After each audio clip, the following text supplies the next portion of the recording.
pesar de la violenta influencia de la música foráneas, el reggaetón y otras más, nuestra música colombiana todavía tiene valor. Y es gracias a personajes como el que hoy les voy a mostrar en este programa. Es Tertuliando TV, 22 años ya, haciéndole ver al mundo lo bonita que es nuestra patria Colombia, recorriendo sus regiones y maravillándose de tantas cosas que hay en estos lugares. Bienvenidos entonces.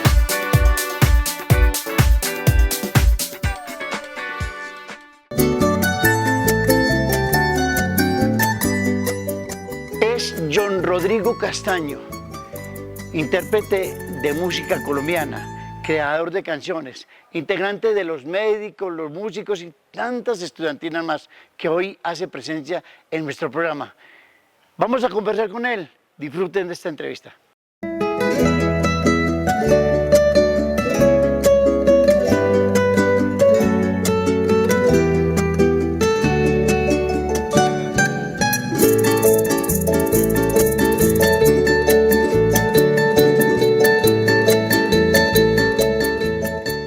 Inicialmente el maestro nos cuenta de sus inicios de guitarrista, las tertulias en familia, de sus primeras interpretaciones en la guitarra y el por qué se dedicó solo a puntear, como se llamaba el arte de hacer la melodía en un grupo. También de sus primeros compañeros de estudio y de aquellas serenatas. Un personaje muy importante para todos en Colombia cuando hablamos de la música colombiana es el maestro John Rodrigo Castaño. Qué alegría encontrarme nuevamente con él. Maestro, bienvenido entonces con nosotros, tertuliando, ¿usted lo ha oído mencionar alguna vez? Hombre, don Pedro, muchas gracias por la invitación en primer lugar. No solo lo he oído mencionar, lo he visto muchas veces. Hoy estamos en la cima, maestro, ¿cierto? Se hizo mucho con la música, se dejó mucha huella. ¿Cuántos años más o menos usted cuenta dentro de la música? Musical? Sí. A ver, hombre, sí, 65 mínimo, pero yo creo que un poquito más. ¿Aprendió guitarra? ¿Por qué? ¿Qué lo motivó para eso? A ver, hombre, pues en mi casa era un ambiente musical porque mi papá era músico. Claro. ¿Cierto? Y en mi casa, sí, mi papá era músico y entonces a mí me gustó la música desde pequeño. Porque a una hermana mía le gustaba la guitarra y entonces le llevaron un profesor de guitarra, Jesús Duque, y también otra de las hermanas estudió piano, también en la casa. Y entonces ahí fue cuando yo me fui engomando por eso. En la escuela primaria, pues nos poníamos a zurrunguear ahí con un acordeón, pero a zurrunguear era hacer bulla ahí, porque mi primo Mauro, José María Castaño, tenía muy buena idea para tocar acordeón y entonces a veces nos juntábamos y yo cogía una guitarra que medio balbuceaba y nos ponían a tocar en los actos de la escuela. Y después en bachillerato sí ya se formalizó un poquito la cosa y comenzamos a tocar más en forma con otros compañeros que tocaban instrumentos de cuerda. ¿Cierto? ¿Usted no tropezó nunca con ese dicho de los padres anteriormente, pues para qué vas a seguir la música si es una plata? ¿Chocó con eso? No, yo siempre lo tuve muy claro que la música no me interesaba por la plata y que no siempre la música significaba bohemia de la mala, o sea, licor, parranda, trasnocho, todo eso, no. Siempre me gustó porque me gustaba.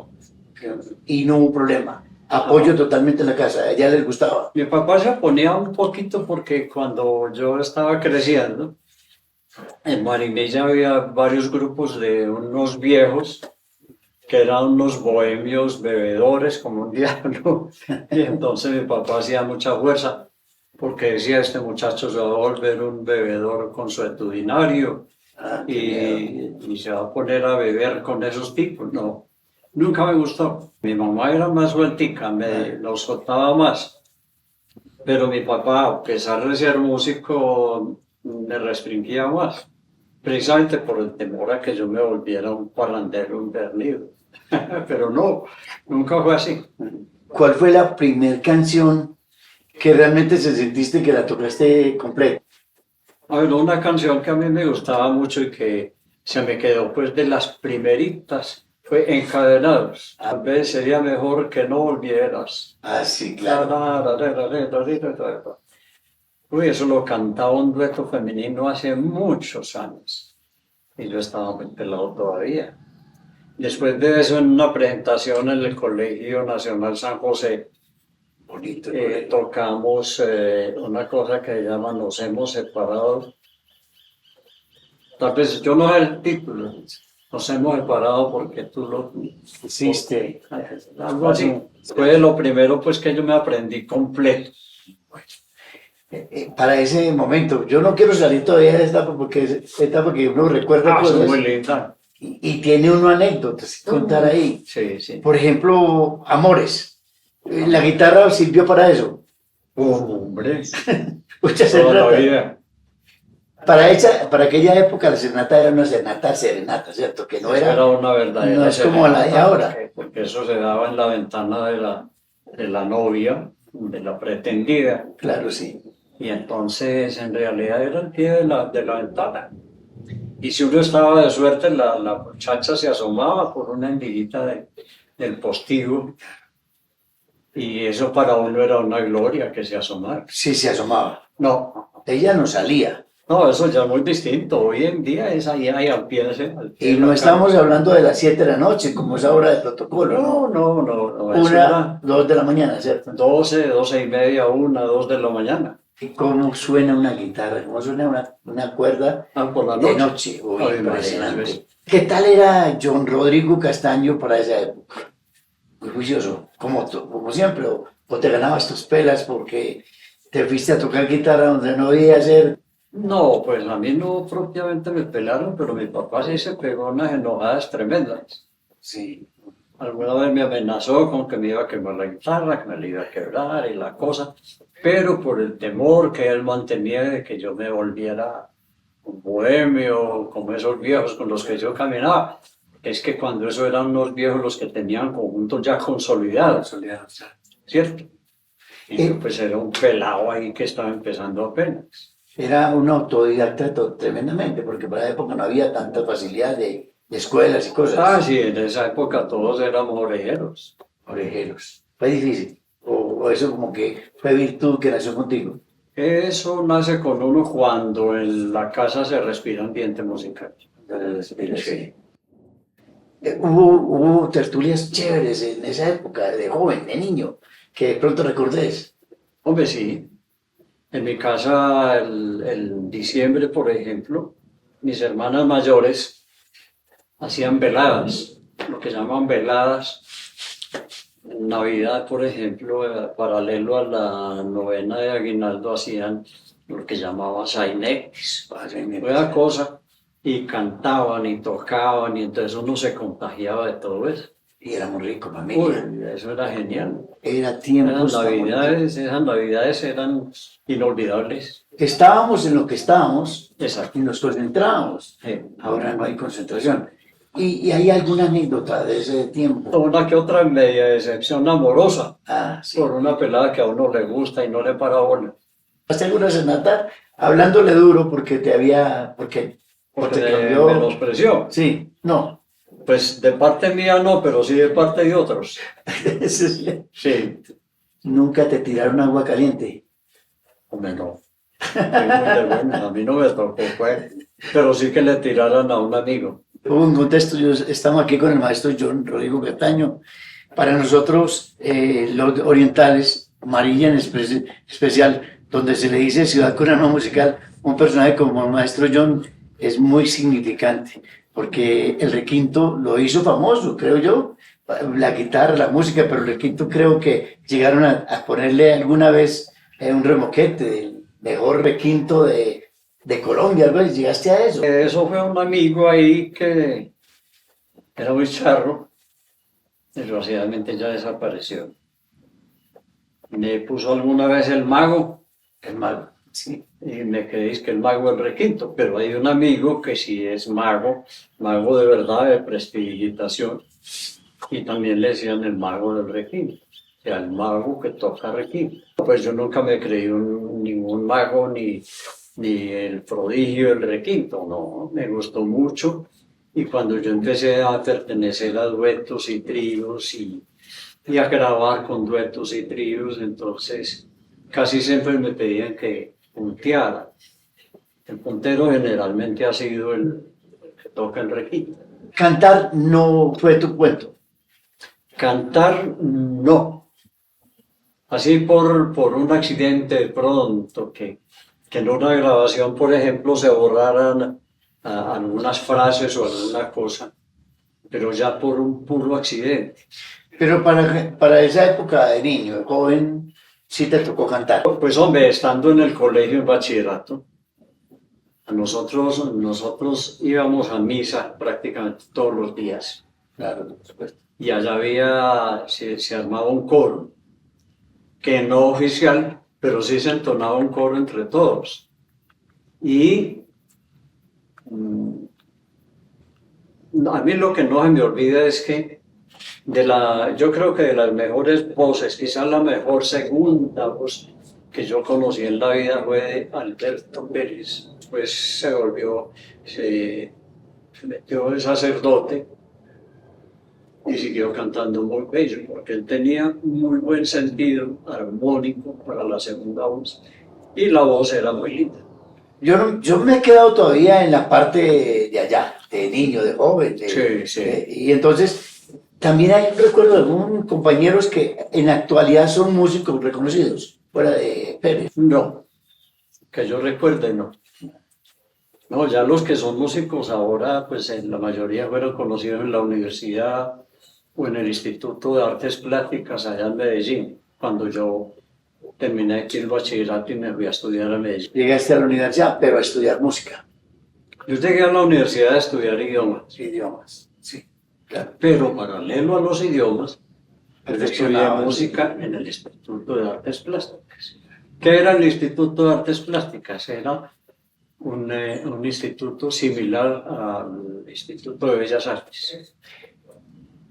Y allí, cuando hablamos de plástico, es muy diferente a música, pues aquí se manipula la Sí, cera, lo que pasa es que, manufactura. por ejemplo, en el Instituto de Bellas Artes, haya habido mucho músico y enseñaban música, escultura, teatro, danzas, etc. Y en artes plásticas, que era diferente a Bellas Artes, Claro, eran programas similares, prácticamente iguales. qué rico. Solo que artes plásticas, como que a la larga dio origen a la Facultad de Artes de la Universidad de Antioquia. Pero eso es algo que yo no puedo categóricamente afirmar. Cuando usted me dice que se fue a estudiar idiomas, que paralelo, ¿verdad? Como segunda opción y hacía la música, el idioma siempre, usted fue profesor de idiomas todo el tiempo. Sí, carrera que yo estudié allá mismo en la universidad. En la universidad. Y compartías con la música. Cuando la época ya estábamos muy profesional. Pues bastante conocido por lo famoso, porque yo estaba en todo. Sí. Me metí a dirigir estudiantinas, a tocar con duetos, con tríos, con todo eso. Metido en todas partes como las moscas.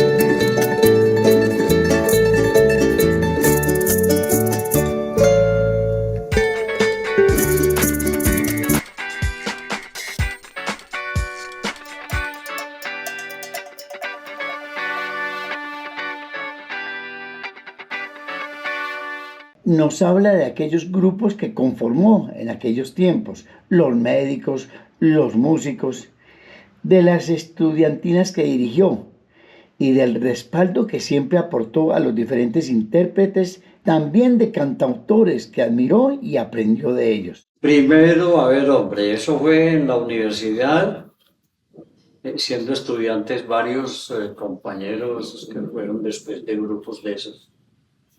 En la universidad hacíamos lo que llamábamos conjuntos. Entonces se juntaban unas voces buenas y se juntaban con con intérpretes de instrumentos de cuerda principalmente, y cantábamos y tocábamos juntos, participábamos en veladas de la universidad, sobre todo en unas que se hicieron famosas, que eran las famosas veladas de ingeniería, donde reunían a casi todos los estudiantes artistas de la universidad y a veces profesores también. Siendo estudiante aún, me pusieron a dirigir la estudiantina en la universidad, y siendo un estudiante todavía de artes plásticas. De ahí siguen otros grupos que se podían mencionar. Entonces, a raíz de la estudiantina en la universidad, yo comencé a dirigir empresas públicas, fábrica de licores de Antioquia, con fama, un montón de gente. Llegas a los médicos, yo te menciono a los médicos. Bueno, en medio de todo eso, en la universidad pues se dio la raíz, el germen de los médicos, ¿cierto? Claro. Y ya con los médicos se fue consolidando el grupo hasta llegar al disco, digamos. Se hicieron los primeros discos, digamos, se adquirió cierta fama, pues porque a mí la fama nunca me da. Pero entonces el disco y la televisión son muy escandalosos, eso todo el mundo. Ay, ustedes ven los médicos. Yo los he visto por Teleantioquia. Y todavía me dicen, oiga, ¿usted por qué no volvió a Teleantioquia? Porque esos medios, la televisión es un medio muy invasivo. Y si es consumida mal. Bueno, los médicos por cualquier motivo, sí, yo me retiré. No voy a mencionar motivos. Después de los médicos me vinculé con los músicos. Los músicos también se llegó a adquirir cierta categoría, cierta fama. Grabamos mucho, bastante, pero a la vez también yo colaboraba con el Trío Colombia. Claro. Y grababa con muchos duetos y tríos en Sonolux. Esa fue una época en que yo estuve grabando en Sonolux por lo menos 15 años seguidos.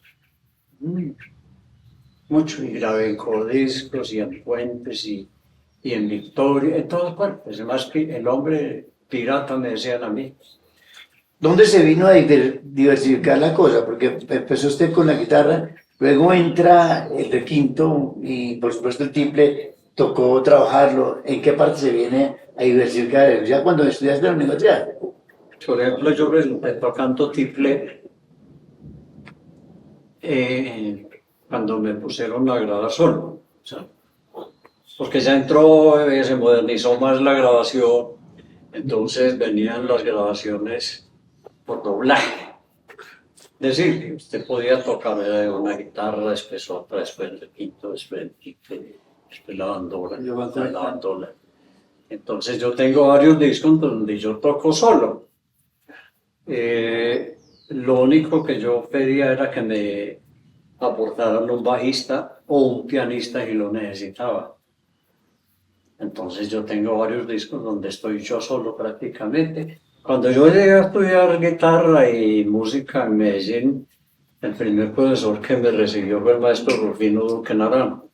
Y a propósito, hablando de doblajes, yo creo que fue el pionero de los doblajes, porque él tenía su propio estudio y él se doblaba, él tocaba una primera guitarra, una segunda, una tercera, en fin, lo que necesitara. Entonces usted escuchaba, era una orquesta de guitarras y era él, solo. Él mismo se grababa. Entonces, de hecho tiene varios discos que se llama Huracán de Guitarras. Fue mi primer profesor y al profesor que más le agradezco porque me estimuló muchísimo en Medellín cuando yo llegué a estudiar guitarra allá. Tolimense, de tantos años no los tocó conocerlos. ¿O sí? Sí, yo los conocí, claro. De tantos años. Sí.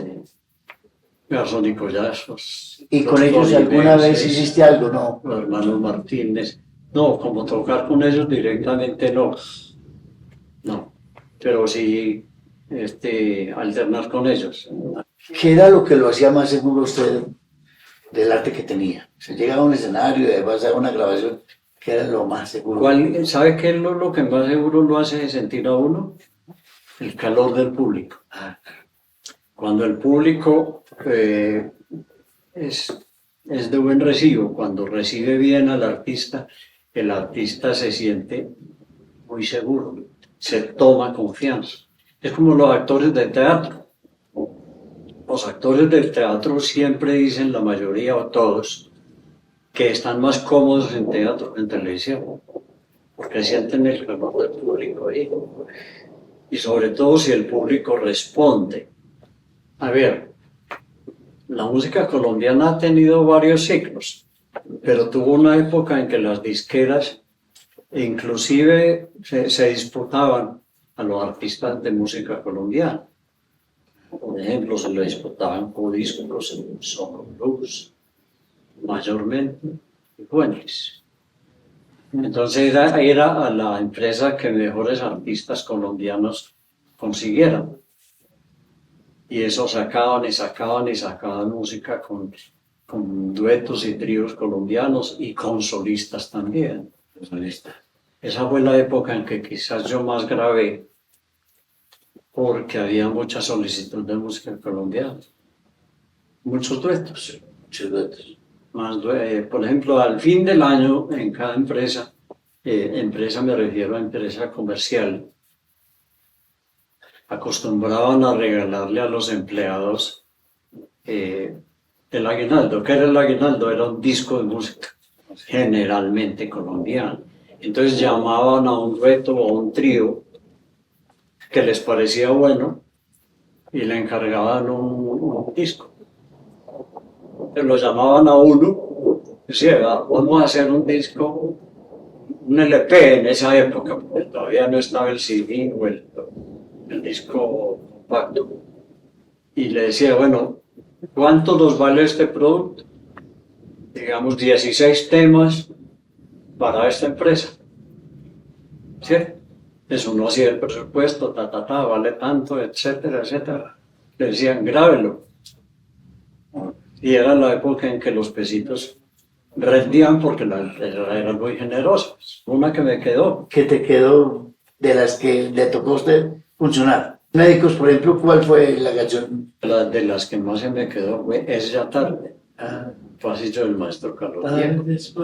No sé. Dígame solo. Exactamente. Y en los músicos también se hizo. En los músicos, Te juré mi amor. Te juré mi amor. Y Enloquecido. Exactamente. Pero usted no componía letras o compuso letras. No, letras no, pero sí me tocó hacer la música para muchas letras. Construir música para muchas letras. Y a veces me decían, vea, esta letra, póngamela en música, pero a veces yo tenía que llamar al paciente, o sea, al autor de la letra y decirle, vea, para ponerle la música a esa letra yo tengo que desbaratarla y hacer otra o corregirla mucho. ¿Qué fue lo más incómodo de esos viajes y qué fue lo más agradable? Hombre, esos viajes, lo más incómodo, la pobreza alguna vez. Sí, porque había... No, oye, nos fuimos para Estados Unidos y el empresario de allá no salió con nada. Dios. Entonces, y eso fue con el Trío Colombia, que era lo mejor que ha habido en Colombia. Por hecho, para mí ha sido el mejor trío de Colombia. Y llegamos allá y el empresario no salió con nada. Y siempre tuvimos problemitas de económicos. Algo triste, fuera de que no estaban esa vez. Pues hombre, cuando fuimos a México, perdón, a Nueva York la primera vez con los músicos,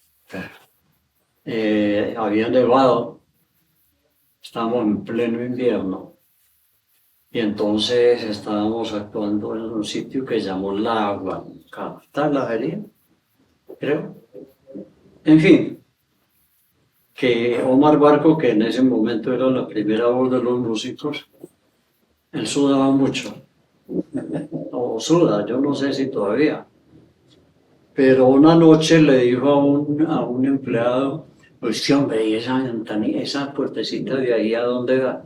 Llegó a la calle, ¿por qué no la abrís un momentico? Sí. Y la abrió, venimos. se le fue la voz. Ay, Dios. Ay, Dios. Afortunadamente en el grupo había otro muchacho que también cantaba muy bien la primera voz y tocó reemplazarlo, pero al otro día Omar Barco fue a templar al médico $600. Yo insisto que parte de la conquista se le hacía más fácil a un músico conquistar a una mujer que a cualquiera, ¿o qué? Se llegaba más fácil. ¿Cómo le fue a usted? No, a mí me fue bien, Sí. relativamente. ¿Cuántas serenatas tuviste que tocar para que No, permitiera a tu Dios mío, esposa? no, pues es que si me pongo a hacer la cuenta yo creo que no acabo. ¿Y siempre te recibieron bien? ¿O alguna vez te apagaron la luz, como dicen? No, a mí no me apagaron la luz, que yo recuerde, pues por lo menos en mi caso. Pero sí me tocó que le apagaran la luz a otros. Alguna vez vimos y estábamos dando una serenata con un señor que no conocía el texto completo de una canción. Y por allá hay un pedazo que dice, tus miradas son falsas, tú fuiste una quimera. Ah, Y empieza muy enamorada la canción. Cuando llegamos a ese punto, no, pero ¿cómo así, hombre? Paren eso no.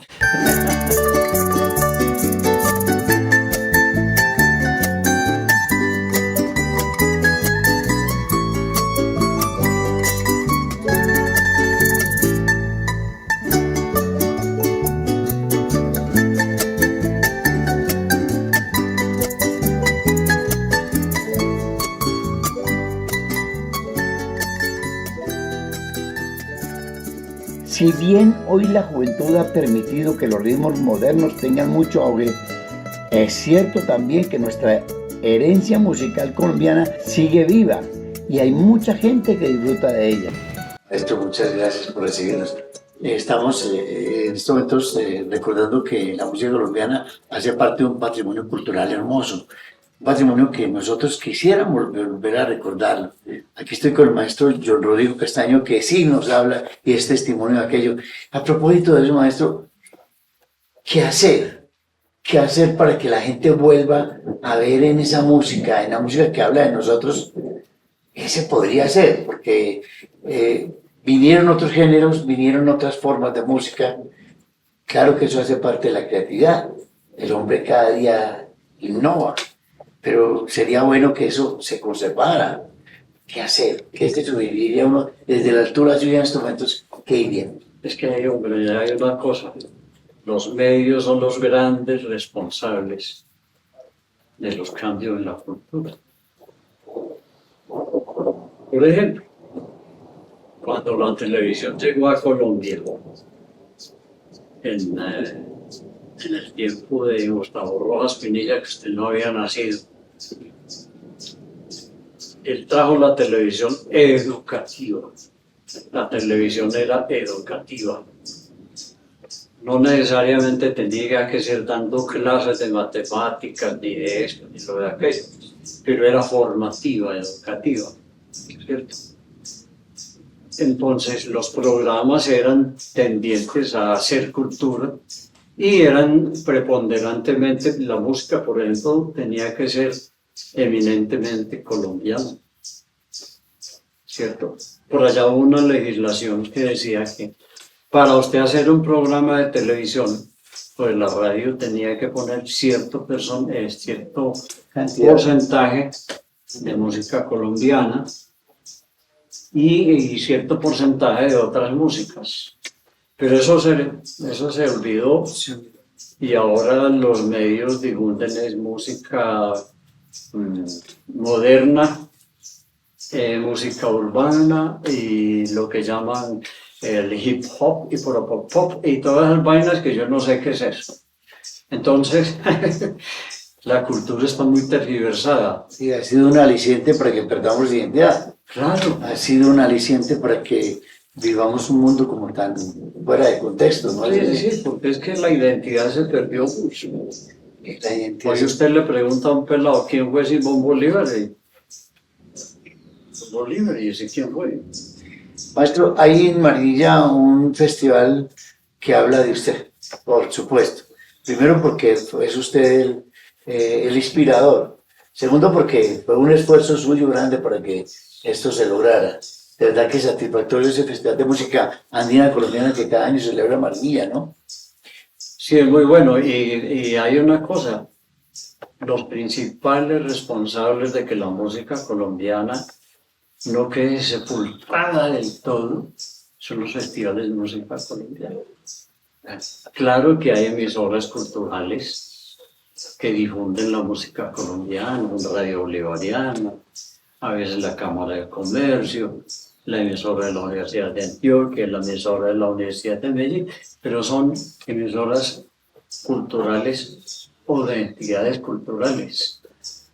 Y todavía difunden música colombiana, pero yo hablaba alguna vez con un locutor de la Radio Nacional y me decía las afugias que tenían que sortear para ellos transmitir un festival de música colombiana.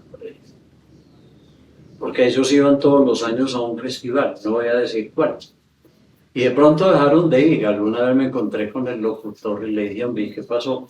Y no, ya el director dice que no, que es que hay otras cosas más importantes. Entonces eso viene desde arriba también.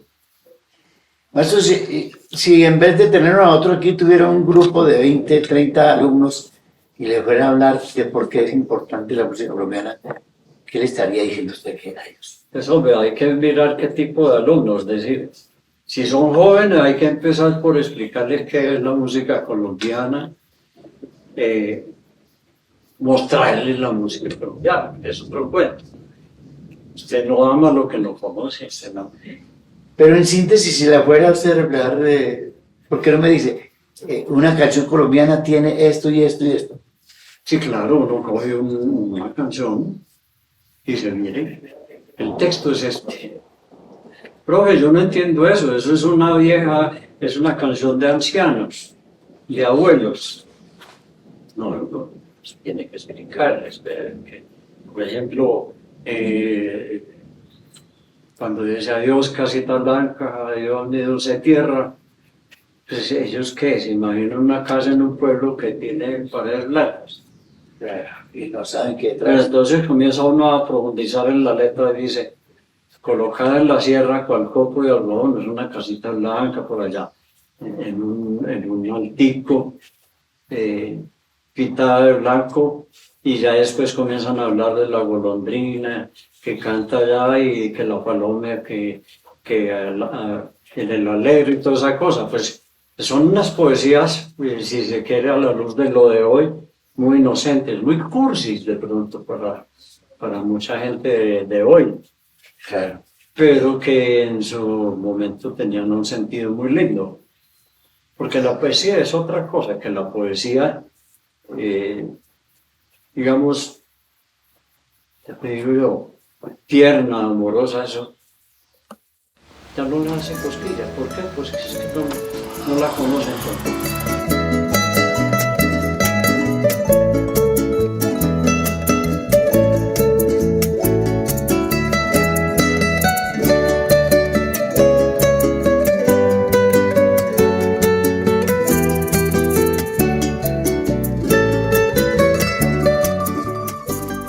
A propósito de la escuela Luis Carlos García creada en Marinilla y que a través de ella Marinilla crea y encausa muchos talentos musicales, el maestro John Rodrigo nos cuenta. Quiero referirme, maestro, a dos cosas que tiene Marinilla, que se le dice ciudad con alma musical y ciudad de mentes ilustres, además pues de la Esparta colombiana.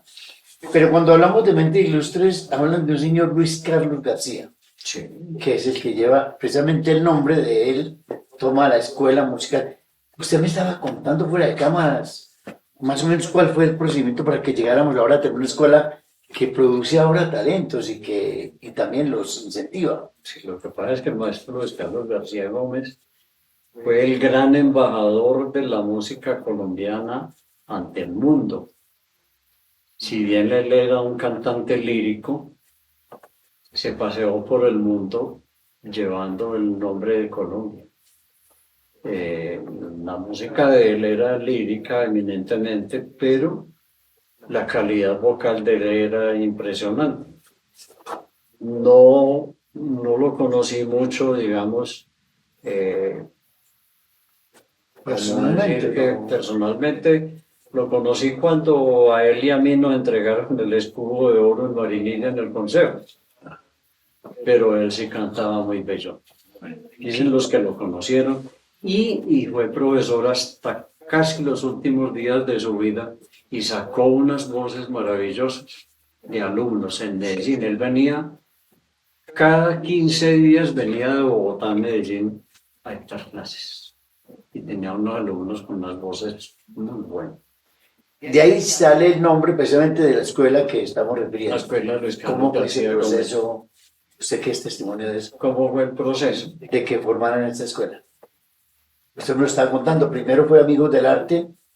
Sí, mira, el proceso de la escuela, pues yo creo que empezó de una manera muy, digamos, muy absolutamente informal, ¿cierto? Yo creo que en principio, de pronto el doctor Fernando Bosa sea mucho más exacto. Fue una iniciativa de la Sociedad de Mejoras Públicas o algo así. En todo caso, tengo entendido que en una época la abanderada de eso fue Angélica Ramírez. Claro. Y que ella se metió en el cuento y la sostuvo, inclusive muchas veces de su propio pecunio. En esto soy muy temeroso, en eso el doctor Fernando Bosa tiene la memoria más fresca y mejor conservada. Luego vienen otros. Bueno, entonces después de ahí ya... Sigue viva. La, Y hay mucha la gente que disfruta de ella. Corporación Amigos del Arte le comenzó a echar más mano a la escuela y empezó a subir de nivel. Después llegó Regina López, ¿sí? Comenzó a organizar más la escuela, inclusive físicamente le dio un aspecto nuevo.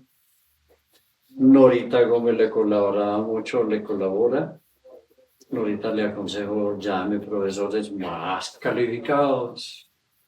Comenzó a llamar profesores más rankeados, digamos así, hablando en términos vulgares.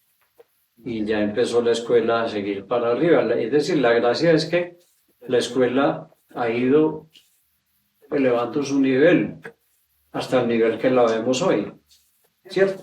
Ya tiene su director en propiedad, ya hay aspiraciones a que sea, así sea la semilla de una futura universidad, por ejemplo. Yo estoy un poco muy, digamos que muy alejado de estar allí al pie del desarrollo de la escuela y de muchas actividades en Marinilla, pero sí me doy cuenta y sobre todo palpo los progresos que tiene la escuela. Bueno, maestro Tomás, muchas gracias por tener la deferencia con nosotros de permitirnos hacer una conversación. Queríamos dejar esta conversación, dejarla porque el maestro John Rodrigo Castaño tiene mucho que contarnos precisamente a cuando hablamos de Marinilla como ciudad con alma musical. Nos enorgullecemos bastante.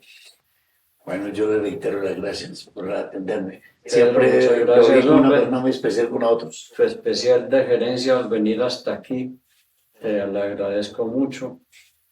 Déjame darte los agradecimientos al señor camarógrafo, a ti y a todos los oyentes y televidentes de tu canal. Saludo muy cordial y que sigan queriendo la música colombiana, que es lo que nos queda. Porque pues lo que nos llega cada día, desgraciadamente, no es lo mejor. Hay cosas buenas, ¿no? Uno no puede decir que hoy todo sea malo ni riesgos.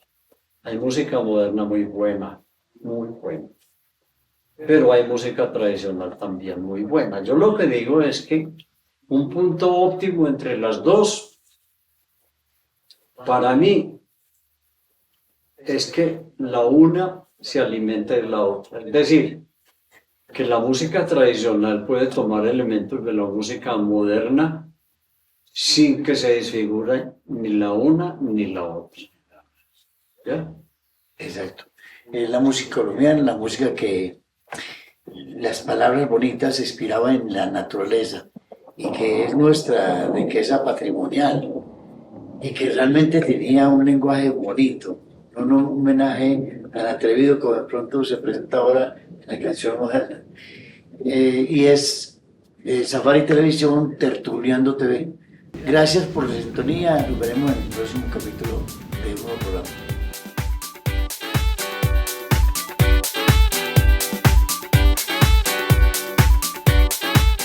La música colombiana habla de nuestros abuelos, de nuestra gente, de nuestros sentimientos, de nuestros amoríos, de nuestros sufrimientos y también cómo la patria se ha formado.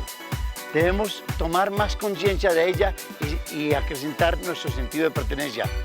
Es Tertuliando TV. Les agradezco por la presencia. Nos vemos en el próximo.